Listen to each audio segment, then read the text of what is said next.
कुछ समय पे ये समय जो हमें मिला है कि हम उसकी आराधना करें, उस परमेश्वर को महिमा दें। वो परमेश्वर जिसका प्यार सागर से भी गहरा है, वो परमेश्वर जिसने हमसे बहुत ही अधिक प्यार किया है कि अपने इकलौते बेटे को दे दिया। आइए हम कुछ समय उसकी आराधना करेंगे। Hallelujah, thank you Jesus, hallelujah, yes Lord, yes Lord. प्रभु आपको हम धन्यवाद देते हैं यीशु। प्रभु एक माँ की तरह प्रभु अब हमसे प्यार करते हैं यीशु। एक माँ हमें छोड़ सकती है लेकिन तू कभी नहीं छोड़ता है यीशु। Hallelujah, thank you Jesus. गहरे प्यार से तूने प्यार किया, गहरे प्यार से तूने प्यार किया, माँ से गहरा है प्यार तेरा, माँ से गहरा है प्यार तेरा। गहरे प्यार से तूने प्यार किया, गहरे प्यार से तूने प्यार किया, माँ से गहरा है प्यार तेरा, माँ से गहरा है प्यार तेरा। तू धन्य है, सर्वश्रेष्ठ है, तेरे जैसा कोई और नहीं। तू धन्य है, सर्वश्रेष्ठ है, तेरे जैसा कोई और नहीं। Hallelujah, hallelujah, hallelujah, hallelujah. कई साल प्रभु। Hallelujah, hallelujah, hallelujah, hallelujah. आई मैं भी इस समय में उस परमेश्वर कहे प्रभु तुझको छोड़कर और कोई नहीं है यीशु, जिससे मैं सबसे अधिक प्यार करता हूँ प्रभु। मैं तेरी आराधना करता हूँ यीशु, मैं तेरी महिमा करता हूँ यीशु। हालेलुया, तुझको छोड़कर मैं न जाऊंगा, तुझको छोड़कर मैं न जाऊंगा, तेरे साथ साथ मैं चलूंगा, एक नूर के समान रहूंगा। ऐसे कहेंगे प्रभु तुझको छोड़कर, तुझको छोड़कर मैं न जाऊंगा, तुझको छोड़कर मैं न जाऊंगा, तेरे साथ साथ मैं रहूंगा, एक नूर के समान चलूंगा। कि प्रभु तू धन्य है, तू धन्य है, सर्वश्रेष्ठ है, तेरे जैसा नहीं और कोई। तू धन्य है, सर्वश्रेष्ठ है, तेरे जैसा नहीं और कोई। हालेलुया, हालेलुया, हालेलुया, हालेलुया, यीशु। हालेलुया, हालेलुया, हालेलुया,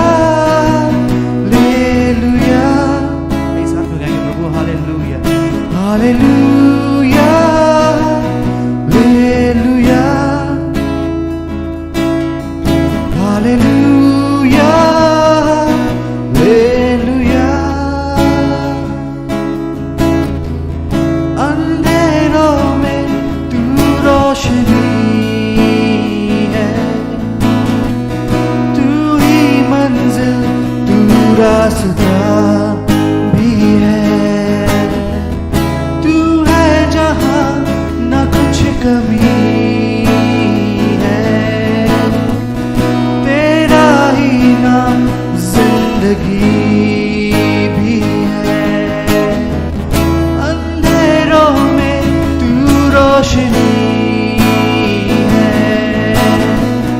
तू ही मंजिल तू रास्ता भी है, तू है जहां न कुछ कमी है, तेरा ही नाम जिंदगी भी है। Yes Lord, hallelujah.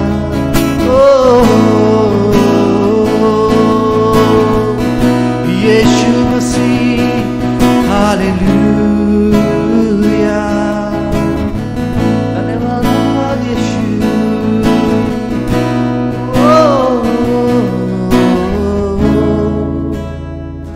Thank you Lord. प्रभु आपको हम धन्यवाद देते हैं यीशु। प्रभु ये आराधना को ग्रहण करने के लिए प्रभु धन्यवाद। हमारी प्रभु आप जो प्रशंसा आपको दिया है, ये प्रशंसा आप स्वीकार करने के लिए यीशु धन्यवाद। प्रभु सारी बातों को आपके हाथ में सौंपते हैं और ये दुआ को यीशु मसीह के नाम से मांगते हैं, आमीन। सबों को प्रभु यीशु मसीह के नाम में अभिवादन।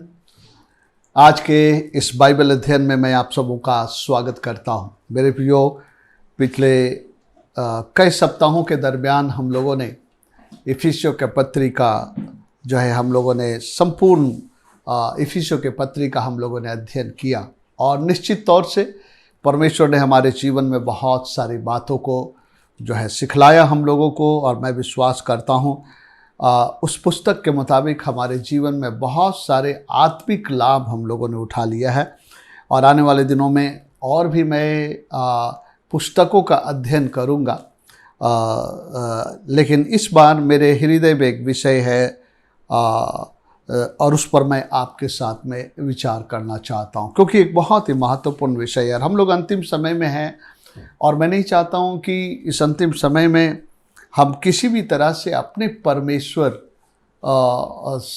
को चूकें या उसके अनुग्रह, उसके दया, उसके सामर्थ्य को हम लोग अपने जीवन में चूक जाएं।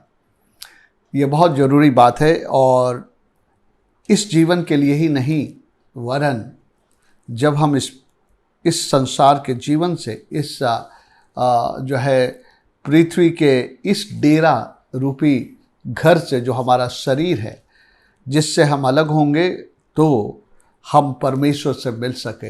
ये बहुत ही महत्वपूर्ण विषय है और मैं इस पर चर्चा करना चाहता हूँ आपके साथ। इब्रानियों का पुस्तक 12 अध्याय और 14 पद को हम लोग पढ़ेंगे। उसमें लिखा है, सबसे मेल मिलाप रखो और उस पवित्रता के खोजी हो जिसके बिना कोई प्रभु को कदापि ना देखेगा। मैं चाहता हूं बहुत ध्यान से इस वचन को सुनिए। सबसे मेल मिलाप रखो और उस पवित्रता के खोजी हो जिसके बिना, मतलब मेल मिलाप के बिना और पवित्रता के बिना कोई प्रभु को कदापि ना देखेगा। दो विषय है इसमें, मेल मिलाप और पवित्रता, और दोनों बहुत ही महत्वपूर्ण है, क्योंकि लिखा है इसके बिना कोई प्रभु को कदापि ना देखेगा। मेरे प्रियो, इसके आखिरी हिस्से पे पहले हम विचार करें। लिखा है कि जिसके बिना कोई प्रभु को कदापि ना देखेगा। इसका मतलब क्या है? इस देखने का मतलब क्या है?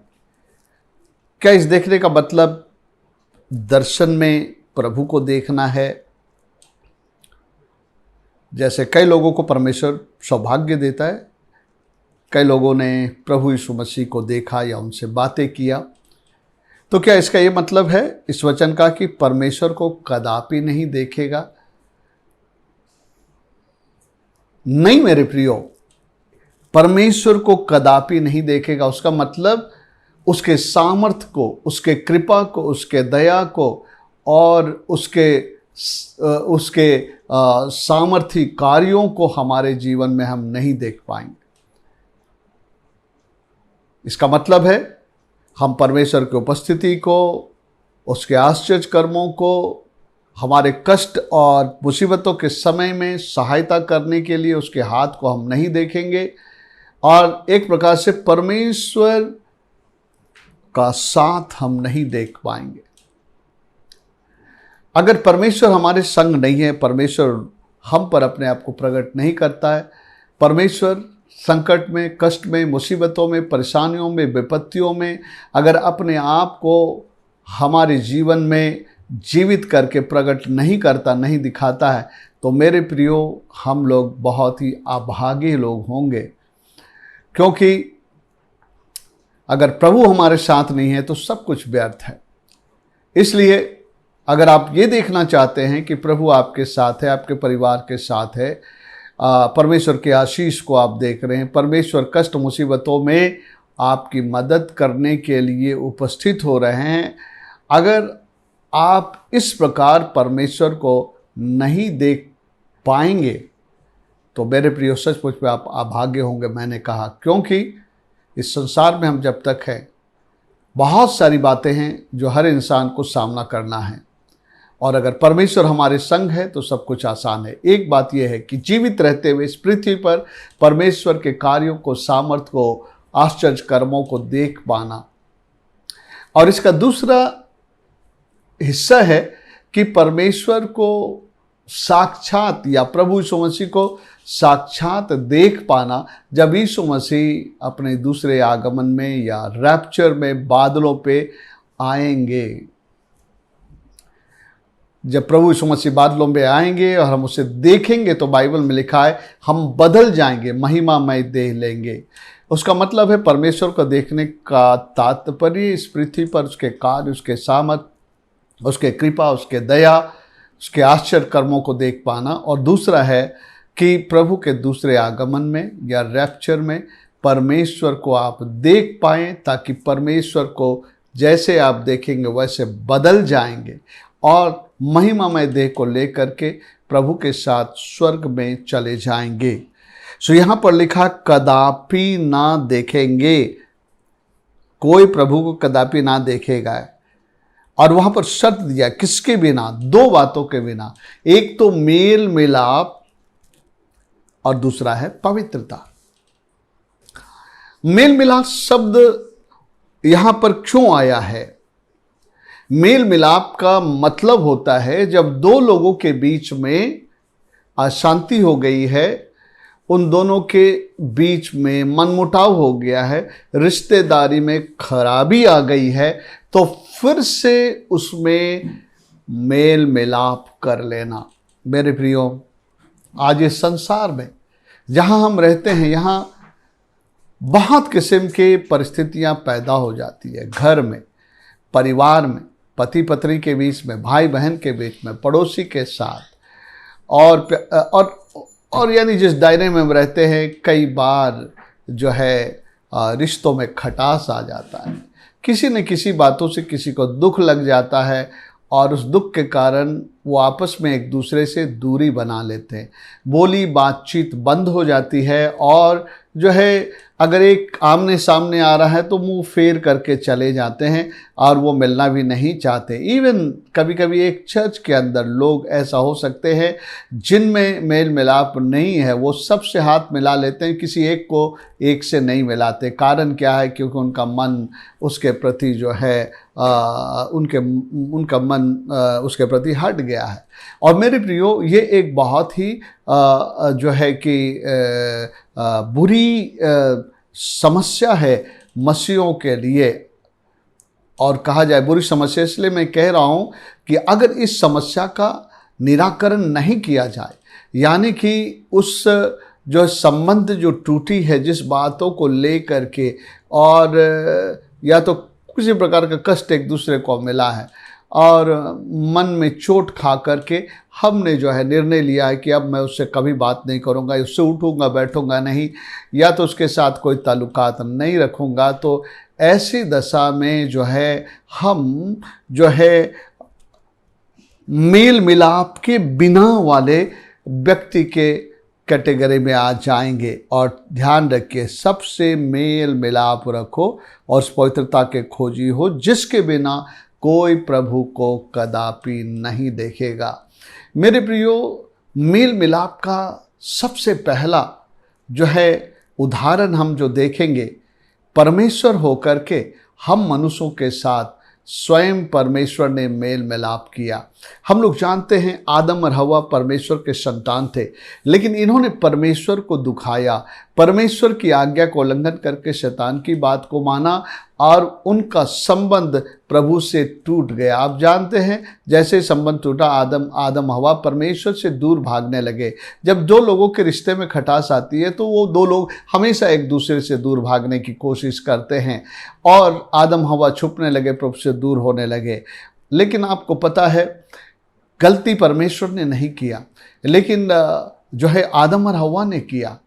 दोष आदम और हवा का था, उन्होंने परमेश्वर के खिलाफ चलना जो है निर्णय किया।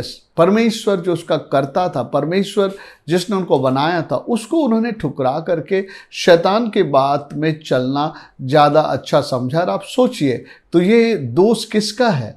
मनुष्य का है। और इसके कारण आदम और हवा परमेश्वर से अलग हो गए और पाप में गिर गए, और वहीं से पूरी मानव जाति भी जो पाप में गिरी और परमेश्वर से दूर हो गया। लिखा है कि रोमी 5:12 में एक मनुष्य के द्वारा पाप जगत में आया और पाप के द्वारा मृत्यु आई, और मृत्यु पूरे मानव जाति में फैल गई। परमेश्वर से अलग कर हो गया इंसान पाप के कारण। आपको पता है अगर परमेश्वर चाहता तो कहता कि मेरी सृष्टि मेरे विरोध में पाप किया, मैं इसे नाश ही कर देना चाहता हूँ, मैं इसे दंड देना चाहता हूँ, क्योंकि ये इनका दोष बड़ा है, इन्होंने मुझ परमेश्वर को ठुकरा दिया है। लेकिन मैं आपको बतलाना चाहता हूँ परमेश्वर पहला कदम बढ़ा करके उसने मेल मिलाप किया। मनुष्य ने क्या किया, उसके विरोध में क्या उन्होंने जो है क्या कहेंगे क्या अपराध किया, इस बात पे नहीं देखा। कभी कभी हम लोग ऐसा सोचते हैं अरे उसने तो मेरे साथ ऐसा किया, हम उसके अपराध को देखते हैं, और वो सही भी है, उनका अपराध है कि उन्होंने आपको चोट पहुंचा, इसलिए जो है आप डिसाइड कर लिए कि मैं उसके साथ मेल मिलाप में नहीं रहूँगा। मेरे प्रियो, लेकिन बाइबल बतलाती है, बाइबल में यूं ही परमेश्वर नहीं देखा है कि सबसे मेल मिलाप रखो। स्वयं परमेश्वर ने पहले मेल मिलाप किया, उसके बाद हमसे कहा कि मैंने जैसा मेल मिलाप किया है तुम भी मेल मिलाप करो, क्योंकि मेल मिलाप मसीह जीवन के लिए एक बहुत ही अनिवार्य और महत्वपूर्ण बात है, क्योंकि इसके बिना कोई परमेश्वर को इस लोक में भी नहीं देखेगा और आने वाले लोक में भी नहीं देखेगा। आइए उस वचन को हम लोग पढ़ते हैं। 2 कुरिन्थियों उसका 5 अध्याय में यहाँ पर क्या बताता है। परमेश्वर जो है हमारे साथ मेल मिलाप किया, और परमेश्वर चाहता तो हमारे अपराध के कारण हमको दोषी ठहराता और कहता है ये नाश होने के लायक, इनको मैं नाश ही कर दूंगा। लेकिन देखिए परमेश्वर हमसे कदम बढ़ाया आगे कि वो मेल मिलाप कर ले ताकि हमको उद्धार मिले। आइए हम लोग यहाँ पर पढ़ते हैं 2 कुरिन्थियों 5 अध्याय 17 पद से हम लोग पढ़ेंगे। इसलिए यदि कोई मसीह में है तो वो नई सृष्टि है, पुरानी बातें बीत गई, देखो सब बातें नई हो गई है। ये सब बातें परमेश्वर की ओर से है। ध्यान से सुनिएगा यहाँ से, जिसने मसीह के द्वारा अपने साथ हमारा मेल मिलाप कर लिया और मेल मिलाप की सेवा हमें सौंप दी। अर्थात परमेश्वर ने मसीह में होकर अपने साथ संसार का मेल मिलाप कर लिया, उनके अपराधों का दोष उन पर नहीं लगाया और उनसे मेल मिलाप का उसने मेल मिलाप का वचन सौंप दिया है। यहाँ पर लिखा है कि मनुष्य ने उनके खिलाफ में काम किया, परमेश्वर को दुखाया, परमेश्वर को चोट पहुंचाया, लेकिन परमेश्वर उस बात को पकड़ के नहीं रखा। बोलता है उनके अपराधों को उसने उनका दोष नहीं लगाया। यहाँ लिखा है और उनके अपराधों का दोष उन पर नहीं लगाया, उसने मेल मिलाप का वचन हमें सौंप दिया है।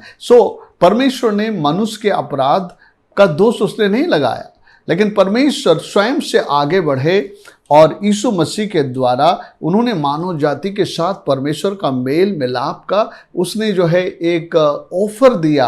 और आज यीशु मसीह के द्वारा, यीशु मसीह पर विश्वास करने के कारण, ग्रहण करने के कारण हम जो परमेश्वर से दूर थे, परमेश्वर के साथ हमारा मेल मिलाप हो गया है। मेरे प्रियो, ये स्वयं परमेश्वर ने किया, उसने कदम बढ़ाया और जो मेल मिलाप किया। लेकिन उसने स्वयं मेल मिलाप नहीं किया है, कलीसिया को मेल मिलाप की सेवकाई दे दिया है। इसमें लिखा है हमसे मेल मिलाप कर लिया, हमारे साथ अपना मेल मिलाप कर लिया और मेल मिलाप की सेवा हमें सौंप दी।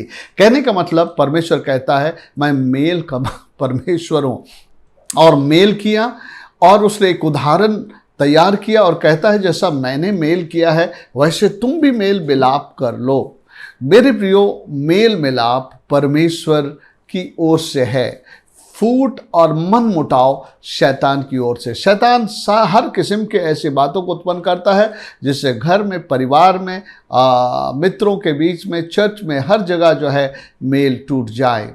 लेकिन बाइबल का परमेश्वर कहता है मेल मिलाप रखो, क्योंकि बिना मेल मिलाप के तुम परमेश्वर के आशीष को नहीं देखोगे, उसके काम को नहीं देखेंगे, उसके अनुग्रह को नहीं देखेंगे, उसके सामर्थ्य को नहीं देखोगे, उसके आश्चर्य कर्मों को तुम अपने जीवन में नहीं देखोगे। इसलिए तुम मेल मिलाप करो।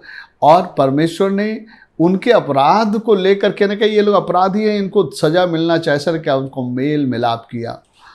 मेरे भी कभी कभी कुछ लोग सोचते हैं अगर मैं किसी को थोड़ा ठुकरा दूंगा, उससे मिलूंगा जुलूंगा नहीं, तो मैं उसके साथ में जो है एक बड़ा न्याय को कर रहा हूं और उसको महसूस करा रहा हूं उनको जो है कि मेरे साथ तुमने जो ऐसा किया है तो जो है मैं तुम्हारे साथ मेल मिलाप नहीं रखूंगा।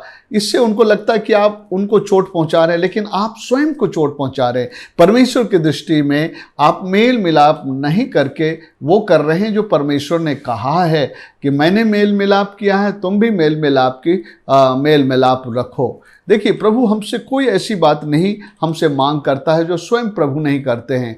प्रभु कहता है पवित्र बनो जैसा मैं पवित्र हूँ। तुम प्रेम करो जैसा मसीह ने भी हमसे प्रेम के अपने आप को दे दिया। उसी तरह इस वचन के मुताबिक परमेश्वर ने स्वयं मेल मिलाप किया, इसलिए आज हमारे सामने रखा तुम भी मेल मिलाप रखो। आपको पता है उद्धार पाए हुए लोगों का जो फल है आत्मा का, उसमें मेल है। हिंदी में ट्रांसलेशन उसको शांति कह दिया है, अर्थ वही है। देखिए यहाँ पर लिखा है 22 पद में, गलतियों 5 के 22 पर आत्मा का फल, जो नया जन्म पाया हुआ आत्मा का फल क्या है? प्रेम है, आनंद है, शांति, धीरज, कृपा, भलाई, विश्वास, नम्रता, संयम है।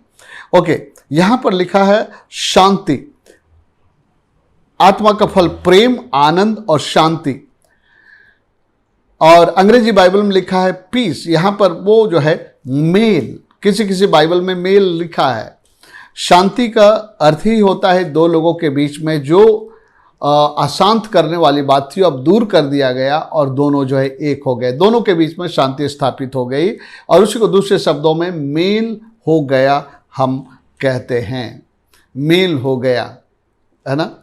हम लोग देखते हैं पीस कमिटीज आज के हमारी दुनिया में, कभी कभी दो जातियों के बीच में लड़ाई हो जाती है, दो समुदायों के बीच में लड़ाई हो जाती है, तो शहर में पीस कमेटी रहता है, उनका काम रहता है इन दोनों के बीच में जो है शांति बनाओ, मेल लाओ। सो मेल आत्मा का फल है और हम उद्धार पाए हुए मसीह हैं तो हम इससे कॉम्प्रोमाइज नहीं कर सकते। अगर एक पल के लिए हम मनुष्य हैं, जरूर हमारे अंदर में इमोशन है, अगर ऐसी परिस्थिति उठ खड़ी होती है जिसके कारण हम किसी के साथ थोड़ी से मनमुटाव कर लेते हैं और उनसे मिलना नहीं चाहते, लेकिन अगले घड़ी में हमको एहसास करना है बाइबल क्या सिखलाता है और इसलिए हमें भी मेल मिलाप का कदम बढ़ाना चाहिए। और ऐसा भी नहीं होना चाहिए कि मेल मिलाप अगर ठीक है वो आएगा तो मैं मेल मिलाप करूंगा। अगर परमेश्वर का वचन आपका पहुंच रहा है, जैसा परमेश्वर ने स्वयं पहला कदम उठाया और उसने मेल मिलाप मानव जाति के साथ करने के लिए रास्ता बनाया, उसी तरह आपको भी जब एहसास हो जाता है आत्मा में कि मेरा किसी के साथ मन मुटाव है मेरे अंदर में, तो मुझे उसके साथ मेल मिलाप करना है, तो अगले का आप इंतजार मत करिए, आप परमेश्वर की तरह स्वयं पहला कदम उठाइए। आपका जो है प्रतिफल बड़ा होगा, क्योंकि आप अपने को नम्र और दीन करके मेल मिलाप करने के लिए आगे बढ़ रहे हैं, परमेश्वर के वचन और आज्ञा को पूरा करने के लिए बढ़ रहे हैं। जब आप मेल मिलाप करते हैं मेरे प्रियो, सचमुच में परमेश्वर का अनुग्रह, शांति, कृपा, दया, सामर्थ को आप अपने जीवन में देखेंगे। लेकिन अगर आप मेल मिलाप नहीं करेंगे तो परमेश्वर के शांति, दया, कृपा, अनुग्रह को हम नहीं देख पाएंगे मेरे प्रियो, बल्कि हम परमेश्वर को भी नहीं देखेंगे स्वर्ग में जाने के लिए। ओके, सो मेल मिलाप अगर हम करते हैं तब तो परमेश्वर हमारे बीच में आएगा। अगर मेल मिलाप हम नहीं करते हैं तो हमारे जीवन, हमारे घर, हमारे परिवार में परमेश्वर खड़ा होने के लिए नहीं आएगा, आश्चर्य कर्म करने के लिए नहीं आएगा, संकट से निकालने के लिए नहीं आएगा। आप परमेश्वर को कार्य करते हुए नहीं देख पाएंगे, क्योंकि बाइबल में हम देखते हैं कि कई बार परमेश्वर ने उत्साहित किया है कि आप जो है पहले मेल मिलाप करो, उसके बाद जो है मेरे पास आओ और मुझसे प्रार्थना करो। मरकुस रचित सुसमाचार को हम लोग खोलते हैं, उसमें ऐसा लिखा है कि जब तुम प्रार्थना करने के लिए खड़े हो और तुम्हारे मन में किसी के प्रति कुछ आता है तो तुम जो है उसको क्षमा करो। ओके, यहाँ पर लिखता है 11 अध्याय 25 पद में, जब कभी तुम खड़े हुए प्रार्थना करते हो तो यदि तुम्हारे मन में किसी के प्रति कुछ विरोध हो तो क्षमा करो, इसलिए कि तुम्हारा स्वर्गीय पिता भी तुम्हारे अपराध क्षमा करेगा। कहने का मतलब है यहाँ पर किसी के प्रति आपके अंदर में क्रोध है तो यहाँ पर विषय क्षमा है, लेकिन साथ ही साथ आपका उसके साथ जो है रिश्ता टूटा हुआ है। और इसलिए कोई भी स्पिरिचुअल एक्टिविटीज़ के पहले जो परमेश्वर के प्रति आप करने जा रहे हैं कोई मायने नहीं रखेगा अगर आप मेल मिलाप नहीं लाते हैं पहले। आइए मैं आपको मत्ती रचित सुसमाचार में एक जो है हिस्सा दिखलाना चाहता हूँ, जहाँ पर जो है प्रभु यीशु मसीह ने ये बातें कही कि अगर तुम मेरे पास प्रार्थना करने के लिए आए हो और अपनी भेंट लेकर के आए हो तो जो है और तुम्हारे मन में किसी के प्रति कुछ बात है तो पहले जाओ और अपने भाई से मेल मिलाप करो। आइए हम लोग पढ़ते हैं, यहाँ पर लिखा है 23 पद से, इसलिए यदि तू, मत्ती उसका 5 और 23 पद से मैं पढ़ रहा हूँ, इसलिए यदि तू अपने भेंट वेदी पर लाए, देखिए यहाँ पर भेंट वेदी पर, ये वर्शिप, प्रेयर और सब चीज़ से जुड़ा हुआ चीज़ है। ओके, यदि तू अपने भेंट वेदी पर लाए और वहाँ तू स्मरण करे कि तेरे भाई के मन में तेरे लिए कुछ विरोध है तो अपनी भेंट वहीं वेदी के सामने छोड़ दे और जाकर पहले अपने भाई से मेल मिलाप कर और तब आकर भेंट चढ़ा। उसका मतलब अगर बिना मेल मिलाप के अगर आप आते हो प्रभु के पास आराधना करने के लिए, प्रेयर करने के लिए, तो वो जो है ग्रहण योग्य नहीं होगा। परमेश्वर पहले चाहता है कि हम मेल मिलाप करें। मेरे प्रिय, कई ऐसे समय मेरे जीवन में भी समय आया जब कुछ ना कुछ, कभी जब हम लोग टीम में थे, एक बड़ी भीड़ रहती थी, अलग अलग स्टेट के लोग होते थे, कभी कभी किसी किसी बातों में आपस में टेंशन हो जाता था। लेकिन मैंने कई बार देखा कि जब हम लोग बैठे रहते थे झुंड में, आप कभी ना कभी देखेंगे कोई उठ कर जा रहा है, किसी के कान में कुछ कह रहा है। मैं स्वयं भी ऐसा किया हूँ जब मुझे लगा कि अरे नहीं, मेरे कारण कोई किसी को आघात पहुँचा है। तो जब ये वर्शिप चलता रहता है, प्रेयर मीटिंग चलते हुए, तो मैं कई ऐसा इंसिडेंट देखा कि कोई चुपचाप उठ कर कोई भाई के पास जाता है या कोई बहन के पास जाता है, उसके कानों में कुछ बोलता है और उसके बाद फिर वापस आता है और आप देख सकते हैं उनके चेहरे पे एक रौनक आता है। उसका मतलब है मेल नहीं होने के कारण उसके प्रेयर में, वर्शिप में उसको बहुत अनकम्फर्टेबल लग रहा होगा, उसे ये एहसास हो रहा होगा मैं प्रभु तक नहीं पहुंच पा रहा हूं। और जब जा कर के जिस बात के लिए भी थोड़ा बहुत कुछ भी है क्षमा मांगते हैं या मेल मिलाप की बात करते हैं तो ना केवल उसका आत्मा लेकिन उसके चेहरे में भी एक रिलीज आ जाता है। मैं स्वयं महसूस किया, हम सब इंसान हैं, हम सभी लोग, कोई ऐसा नहीं है कि अपने आप को दोषी मत महसूस करें कि मेरे साथ ऐसा हो गया, किसी के साथ भी कुछ हो सकता है। हम लोग सब इंसान हैं और कभी छोटी मोटी बातों कुछ हो जाता है, लेकिन अगले मोमेंट में जो हम मेल मिलाप करने के लिए अपने कदम को बढ़ाते हैं, मेरे प्रियो, ये बहुत ही अद्भुत बात है। इससे शैतान की हार हो जाती है और आपकी जय हो जाती है। और शैतान इसके जरिए जो आपके जीवन में और बहुत सारे परेशानियों को लाकर खड़ा करना चाहते उससे बच जाते हैं। तो जब तुम वेदी के पास आओ, भेंट लेकर के आओ तो और तुम्हें स्मरण आए तेरे भाई के प्रति तेरे अंदर में कुछ है, तो वेदी में भेंट को रख देना। मतलब पहले तो तुम मेल मिलाप करो। मेरे प्रियो, हमें मेल मिलाप करना है, मेल मिलाप करना है, मेल मिलाप करना है, क्योंकि इसके बिना कोई परमेश्वर को कदापि नहीं देखेगा। अगर मेल मिलाप नहीं है तो मेरी प्रार्थना नहीं सुनी जाएगी, मेल मिलाप नहीं तो मेरी आराधना परमेश्वर तक नहीं पहुंचेगी, और हम परमेश्वर को अपने जीवन में, अपने परिवार में हम नहीं देख पाएंगे। सो मेरे प्रियो, इसलिए जो है हमको मेल मिलाप करना बहुत ज़रूरी है, बहुत ज़रूरी है। बिना मेल मिलाप के मेरे प्रियो हमारे जीवन में जो है कभी भी वो शांति, वो खुशी और आनंद नहीं रहेगा। साथ ही हम परमेश्वर को अपने जीवन में काम करते हुए नहीं देख पाएंगे। मेरे प्रियो, एक वचन को मैं पढ़ना चाहता हूँ, इफिसी उसके 4 अध्याय उसका 26 को। क्रोध तो करो पर पाप मत करो। ओके, जब क्रोध हो जाता है, मन मुटाव हो जाता है, तो पाप होता है। सूर्यास्त होने तक तुम्हारा क्रोध ना रहे। कहने का मतलब इसको अपने मन से निकालो, क्षमा करो, मेल मिलाप कर लो। सूर्यास्त होने तक एक दिन मत पार होने दीजिए। जैसे एहसास होता है मेरा किसी के साथ मेल टूटा है, तो आप जो है यीशु की तरह, प्रभु की तरह पहला कदम बढ़ाएं, मेल मिलाप कर लीजिए। जैसे आप मेल मिलाप करेंगे, हर रुकावटें आपके दूर होगी और प्रभु को आप देखेंगे, प्रभु के कार्य को देखेंगे, प्रभु के हाथ को देखेंगे, अनुग्रह को देखेंगे। मेरे प्रियो, आप परमेश्वर को अपने जीवन में कार्य करते हुए देखेंगे और आप इवन प्रभु को आते हुए भी देखेंगे। ओके, सो ये मेल मिलाप की बात है। और हमेशा पूरे बाइबल में पढ़ेंगे तो मेल के बंधन में एकता रखने का प्रयत्न करो। इफिसियों के पत्री उसका 4 अध्याय सुने, लिखा है यहाँ पर 3 पद में, और मेल के बंधन में आत्मा की एकता रखने का यत्न करो। मेल के बंधन में आत्मा की एकता रखने का यत्न करो। भजन संहिता 133 बताता है, क्या ही मनोहर भली बात है जहां भाई लोग आपस में मिले रहते, यूनिटी। परमेश्वर वहां पर अपनी आशीष को उंडेलता करके लिखा, उस अध्याय को पढ़ेगा। सो मेल बहुत इंपॉर्टेंट है, मेल परमेश्वर की ओर से है। और मेरे प्रियो, परमेश्वर चाहता है कि हम भी अपने प्रभु से मेल मिलाप करें और मनुष्य से भी मेल मिलाप करें, सबसे मेल मिलाप रखो। सो मेरे प्रियो, क्या हमारे जीवन में कोई ऐसा घटना है, इंसिडेंट है, जहां मुझे पता है कि मेरा किसी के साथ मेल टूट गया है? क्या किसी पति का अपने पत्नी से मेल टूट गया है, पत्नी का पति से टूट गया, 2 भाइयों के बीच में वो मेल टूट गया है उनके बीच में? और क्या मैं जहाँ हूँ अगल बगल से मेरा मेल टूट गया है?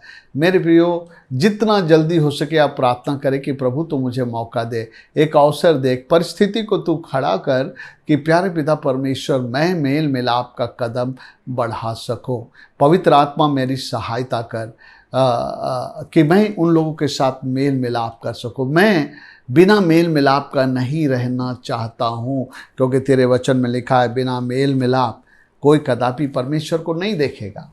सो मेरे प्रिय, आइए हम लोग मेल मिलाप का पीछा करें। मेल मिलाप का अंग्रेजी में लिखता pursue peace with all men, pursue peace with all men, मेल मिलाप का पीछा कर। ओके, अगली बात हम लोग देखते हैं पवित्रता के विषय में। ये सेकंड सब्जेक्ट है, और उस पवित्रता के खोजी हो जिसके बिना कोई प्रभु को कदापि ना देखेगा। मतलब जैसा मेल मिलाप के बिना हम प्रभु को नहीं देखेंगे ना इस लोक में, लेकिन आने वाले लोक में, उसी प्रकार बिना पवित्रता के कोई परमेश्वर को नहीं देखेगा।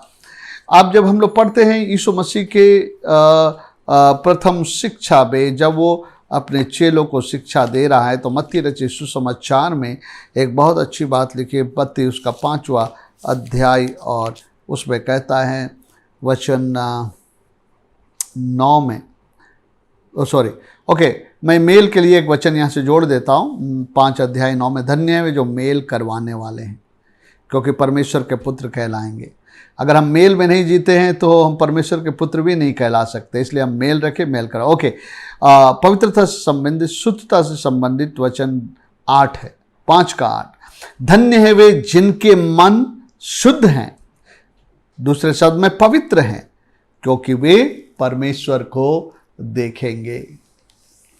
अगर आप शुद्ध नहीं हैं, आपका मन शुद्ध नहीं है, पवित्र नहीं है, तो आप परमेश्वर को नहीं देखेंगे। और आप समझ गए परमेश्वर को देखने का मतलब क्या है, परमेश्वर को नहीं देखेंगे। सो पवित्रता बिना कदापि कोई परमेश्वर को नहीं देख पाएगा। सो पवित्रता क्या है, इसे हमें समझने की आवश्यकता है, और फिर उस पवित्रता को पा लेने की हमारे अंदर में लालसा होनी चाहिए। मेरे प्रियो, पहला पत्रस 1 का 15-16 पद में पढ़ते हैं, जैसा तुम्हारा बुलाने वाला पवित्र है, वैसे ही तुम भी सारे चाल चलन में पवित्र बनो, क्योंकि लिखा है, जैसे मैं पवित्र हूँ वैसे तुम भी पवित्र बनो। परमेश्वर पवित्र है, वो मांग करता है कि हम पवित्र बने, और पवित्रता के बिना कोई परमेश्वर को नहीं देखेगा।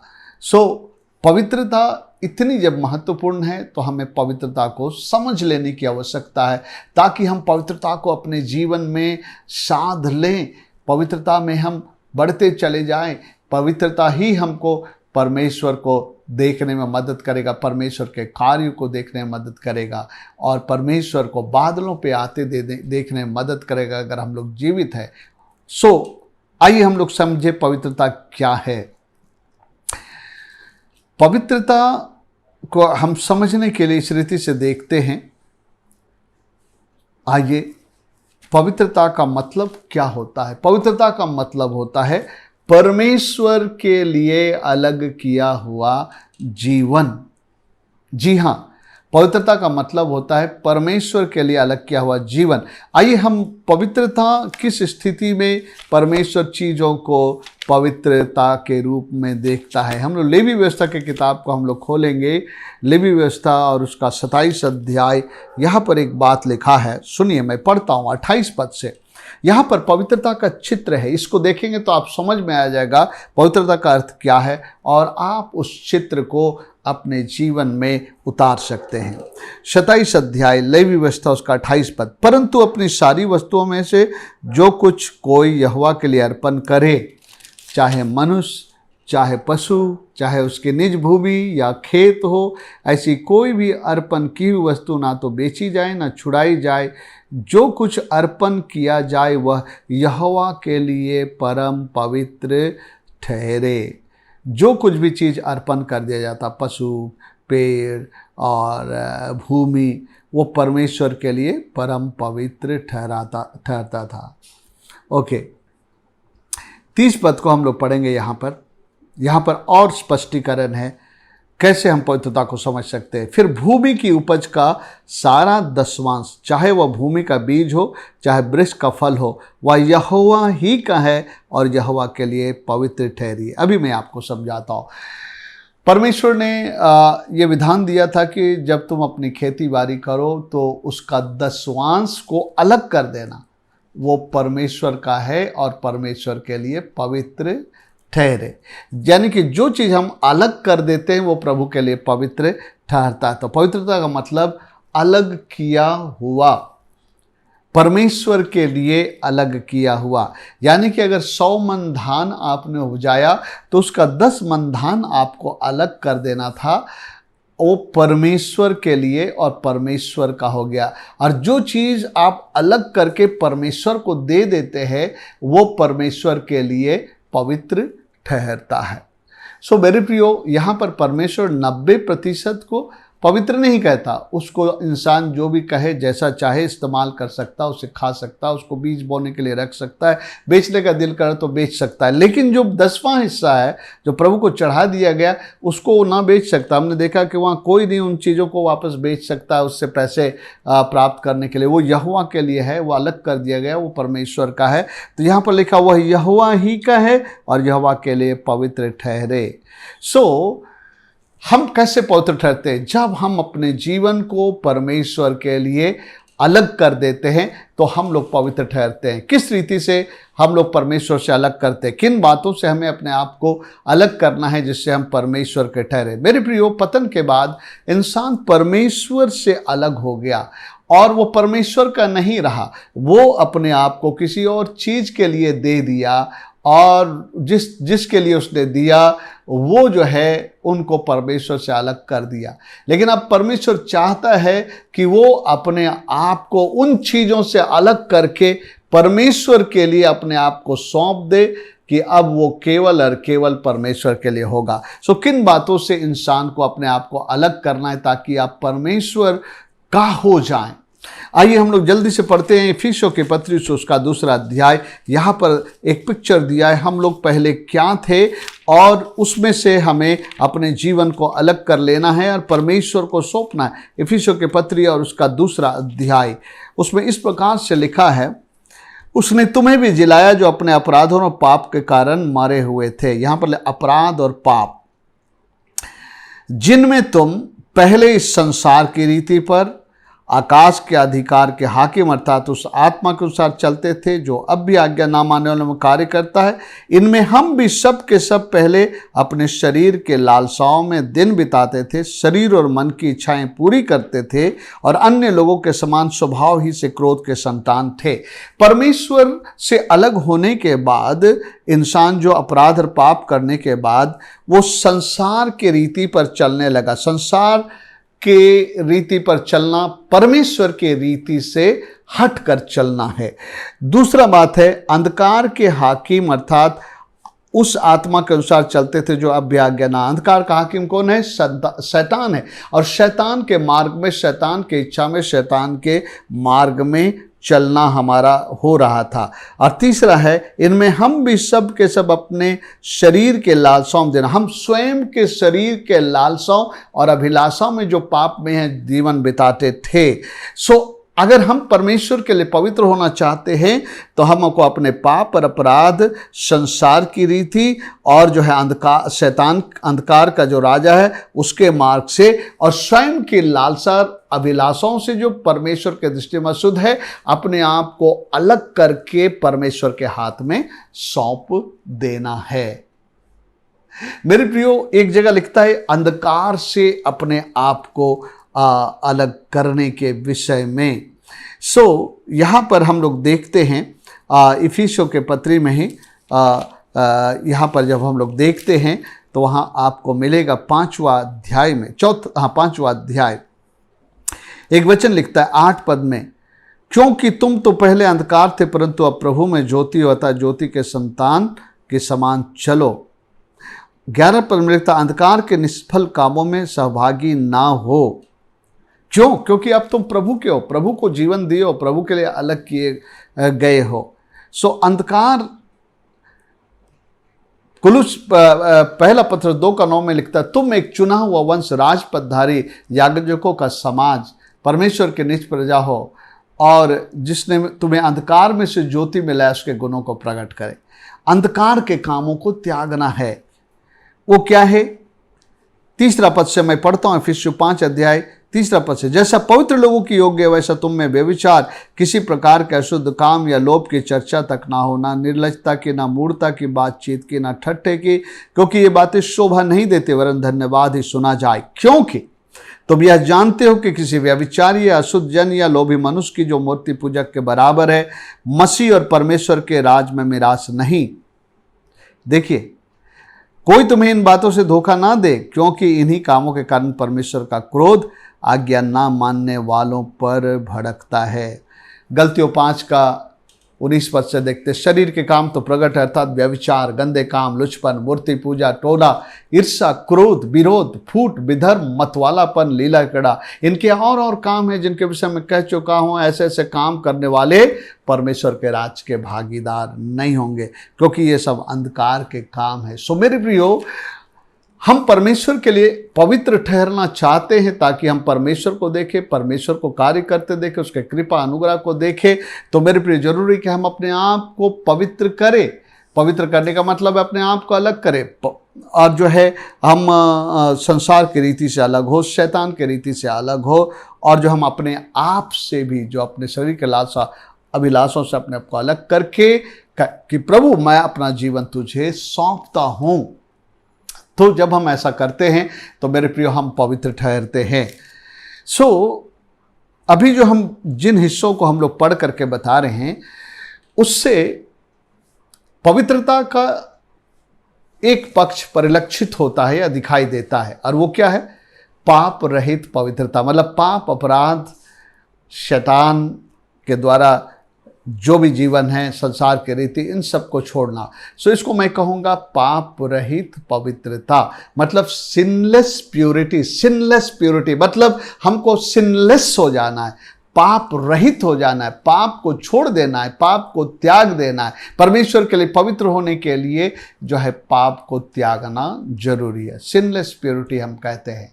लेकिन मेरे प्रियो, मैं ये भी बताना चाहता हूँ कि सिनलेस प्यूरिटी कंप्लीट प्यूरिटी नहीं है।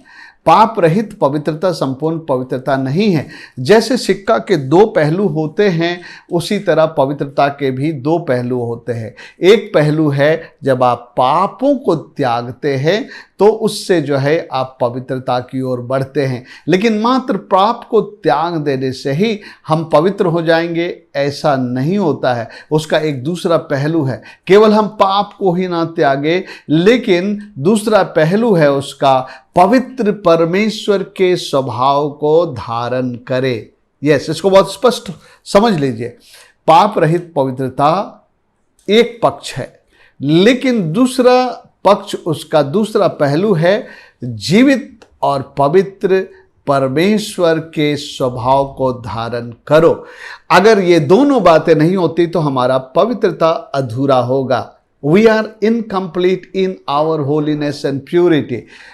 केवल पाप रहित पवित्रता नहीं, लेकिन पवित्र परमेश्वर को धारण करके उसके स्वभाव और उसके चारित्रिक गुणों को धारण करके, रियलिटी में दिखाने के लिए नहीं, बट वास्तविकता में जब हम उसको धारण करते हैं तो पवित्र बनते हैं। आइए मैं उसके लिए एक वचन आपको दिखलाऊंगा कि हम लोग को वचन क्या बतलाता है। हम इन्हें धारण करें। केवल पाप को छोड़ देने से नहीं होगा।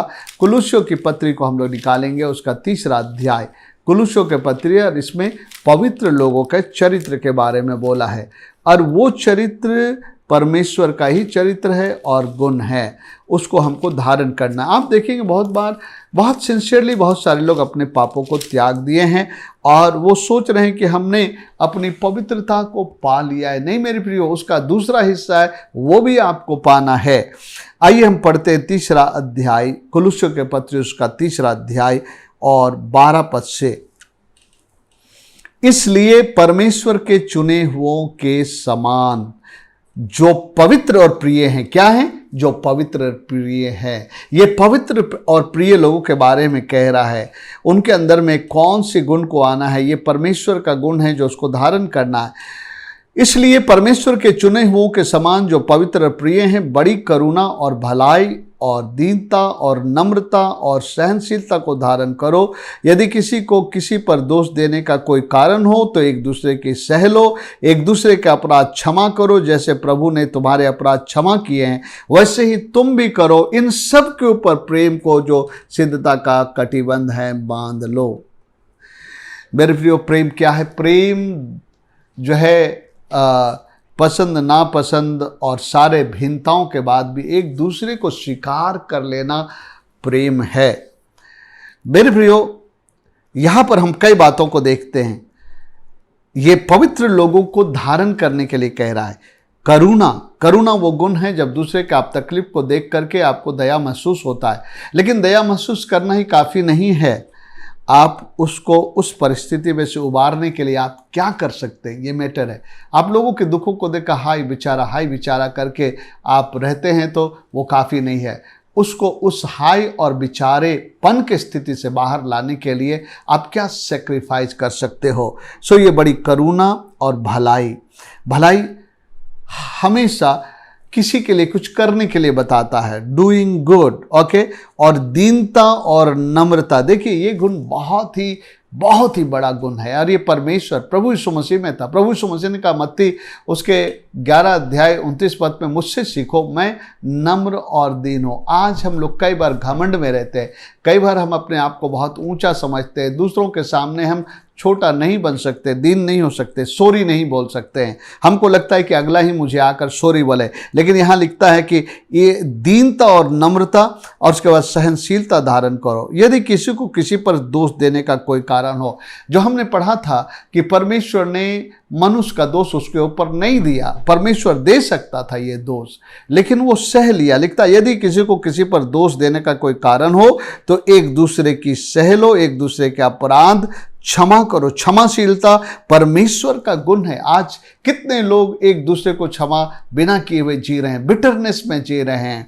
मेरे प्रियो, ये क्षमाशीलता को धारण करें जैसा प्रभु ने भी तुम्हारे अपराध क्षमा किए, और सबके ऊपर प्रेम को धारण करो। तो मेरे प्रियो, यहाँ पर आप देखते हैं इन गुणों को, ये परमेश्वर का गुण है। और परमेश्वर ने एक बार मूसा को बताया अपने विषय में, मैं जल्दी से पढ़ देना चाहता हूँ। निर्गमन उसका 34 अध्याय में ये परमेश्वर का स्वभाव है। हम इन स्वभावों को धारण करें तो हम जो है पवित्र परमेश्वर को धारण कर रहे हैं। और हमारी पवित्रता ना केवल पाप रहित पवित्रता होगी, पाप को छोड़ देता हूं नहीं, लेकिन परमेश्वर, पवित्र परमेश्वर के स्वभाव को मैं धारण करता हूं। आइए 34 अध्याय उसका 6 पद से हम लोग पढ़ते हैं, 5 पद से। तब यहोवा ने बादल में उतरकर उसके संग वहां खड़ा होकर यहोवा नाम का प्रचार किया। यहोवा उसके सामने होकर यूं प्रचार करता हुआ चला, यहोवा यहोवा ईश्वर दयालु। देखिए ये जो करुणा शब्द है ना, करुणा, ये इसी में करुणा और ये दयालु, ये सब जो है दयालु, तो ये सब एक दूसरे से जुड़ा हुआ है। ईश्वर दयालु, दया करने लगा। अनुग्रहकारी, मतलब जो आपसे पाने के योग्य नहीं उनको देना। कोप करने में धीरज, अति करुणामय और सत्य, ये सब परमेश्वर का गुण है, पवित्र परमेश्वर का। हम इसे धारण करें। जल्दी से एक और हिस्से को मैं पढ़ना चाहता हूं समाप्त करने से पहले। और हमको यीशु मसीह के स्वभाव को देखना है और यीशु मसीह से हमें सीखना है। फिलिपियों के पत्री उसका 2 अध्याय में पौलुस प्रेरित जो है यीशु मसीह के स्वभाव के बारे में बताता है और कहता है कि जो है हम उस स्वभाव को धारण करें जो प्रभु यीशु मसीह का स्वभाव है। आइए फिलिपियों के पत्री और उसका 2 अध्याय को हम लोग पढ़ते हैं।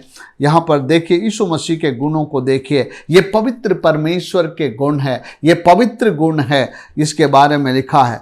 5वां पद से हम पढ़ते हैं, उसमें कैसे लिखा है, जैसा मसीह यीशु का स्वभाव था वैसा ही तुम्हारा भी स्वभाव था। और हम जानते हैं यीशु मसीह पिता और पवित्र आत्मा एक है, परमेश्वर है। परमेश्वर को किसी ने नहीं देखा, लेकिन बाइबल बताती है यूहन्ना 1 अध्याय में कि यीशु मसीह ने पिता को प्रकट किया है। यानी कि अगर हम यीशु मसीह को देख के उसके जीवन के चरित्र को सीखते हैं तो हम परमेश्वर को जान लेते हैं, क्योंकि बाइबल में लिखा है जिसने मुझे देखा उसने पिता को देखा है। आइए देखिए, जिसने परमेश्वर के 6 पद, जिसने परमेश्वर के स्वरूप में होकर भी परमेश्वर के तुल्य होने को अपने वश में रखने की वस्तु ना समझा वरन अपने आप को शून्य कर दिया। ये जो है दीनता और नम्रता की बात कर रहा, अपने आप को शून्य कर दिया और दास का रूप धारण किया। इतना छोटा हो गया कि किसी का वो दास बन सकते थे। मेरे प्रियो, क्या ये गुण हमारे अंदर है? दास का रूप धारण किया और मनुष्य की समानता में हो गया। वह मनुष्य की समानता में हो गया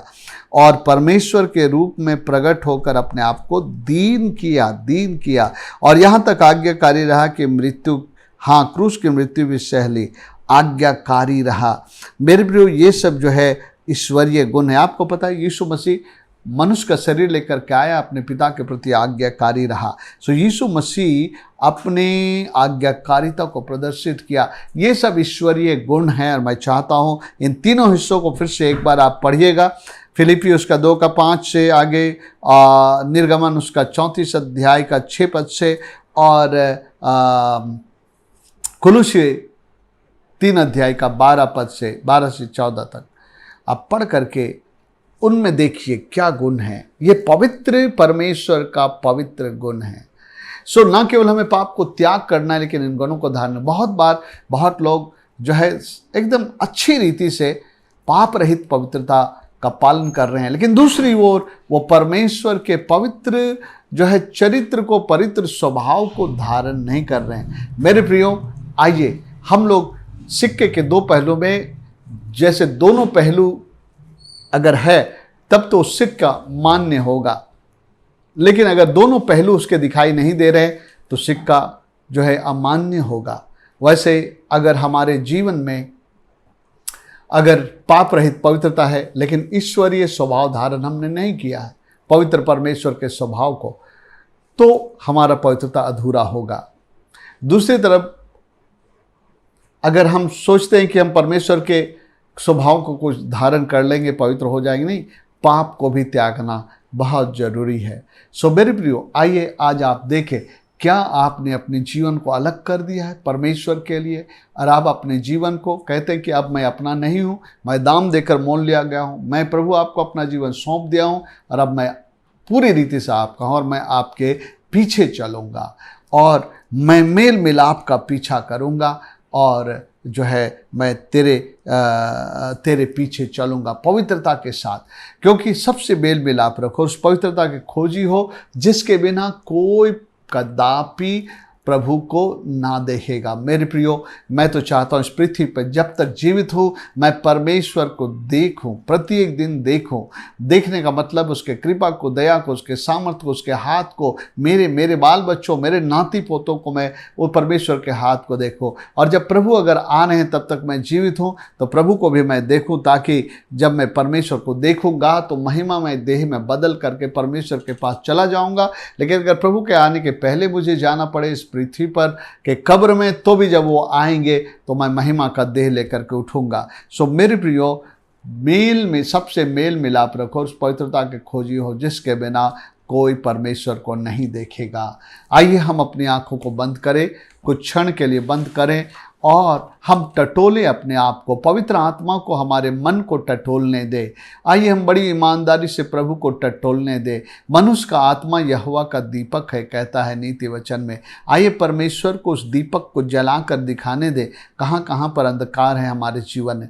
मेल मिलाप के क्षेत्र में क्या अंधेरा है, क्या पवित्रता के क्षेत्र में कहीं अंधेरा है, प्रभु मुझे दर्शा, ताकि मैं इन दो बातों के मैं चूकना नहीं चाहता हूँ।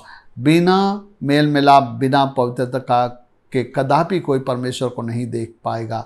प्रभु मैं आपको देखने से चूकना नहीं चाहता हूँ। प्रभु मेरे घर परिवार में आपके कृपा, दया, सामर्थ्य को देखने से चूकना नहीं चाहता हूँ। मेरी मदद कर, सहायता कर। अगर मेरे प्रियो, अगर परमेश्वर आपको दर्शा रहा है, आपके किसी के प्रति आपका मेल टूट गया है, तो आप इसी घड़ी प्रार्थना करें कि प्रभु मैं उस मेल को फिर से पाना चाहता हूँ। अगर आपके जीवन में पवित्र आत्मा कायल कर रहा है कि आप अपवित्र हैं, तो मेरे प्रियो, दोनों पहलुओं में किस बात में आप अपवित्र हैं आपको अगर पता चलता है तो आप तुरंत प्रभु से कहे कि प्रभु मुझे क्षमा कर, इन क्षेत्रों में पवित्र होने में मैं सफल नहीं रहा हूँ, मेरी मदद कर, सहायता कर। पवित्र आत्मा मेरी मदद कर ताकि मैं पवित्रता को धारण करूँ, क्योंकि बिना मेल मिलाप, बिना पवित्रता के मैं प्रभु तुझको नहीं देख पाऊँगा। मुझ पर दया कर, अनुग्रह कर। आइए, पवित्र आत्मा जब आपसे बातें करता है उसके मुताबिक आप प्रार्थना करें और क्रिया करिए। मेल मिलाप करने के लिए मेल मिलाप करें। कहीं पर अपवित्रता है उसको छोड़िए, त्यागिए और जो है पवित्रता को धारण करिए। परमेश्वर इस वचन पर आशीष दे। आइए हम लोग प्रार्थना करें। प्यारे पिता परमेश्वर, मैं आपका धन्यवाद देता हूँ इस वचन के लिए कि सबसे मेल मिलाप रखो, उस पवित्रता के खोजी हो जिसके बिना कोई प्रभु को नहीं देखेगा। प्रभु तो अनुग्रह देना, लगातार हमें अपने जीवन को जांचने के लिए, क्योंकि वो दिन बहुत नज़दीक है जब आने वाला। हम नहीं चाहते प्रभु जी कोई भी बिना मेल मिलाप का रह जाए, बिना पवित्रता के रह जाए और आपको चूक जाए, आपको देख ना सके। पिता मैं प्रार्थना करता हूँ, तू अपने कलीसिया को तैयार कर रहा है। इस वचन के लिए धन्यवाद। लगातार कार्य कर प्रभु जी अपने वचन के द्वारा। हम धन्यवाद देते हैं पवित्र आत्मा, तू जो हमारा शिक्षक है, आज हमें बहुत सारी बातों को खोल करके बताया है। पिता परमेश्वर, हम सभी लोग जो है उस तेजस्वी कलीसिया बन करके जो निर्दोष, निष्कलंक, पवित्र है, हम प्रभु जी आपके लिए तैयार किए जाएं। ये प्रार्थना और विनती आपके बेटे हमारे प्रभु यीशु ख्रिस्ट के नाम में मांगते हैं। सुनिए और दया से ग्रहण करिए बाप आसमानी। आमीन।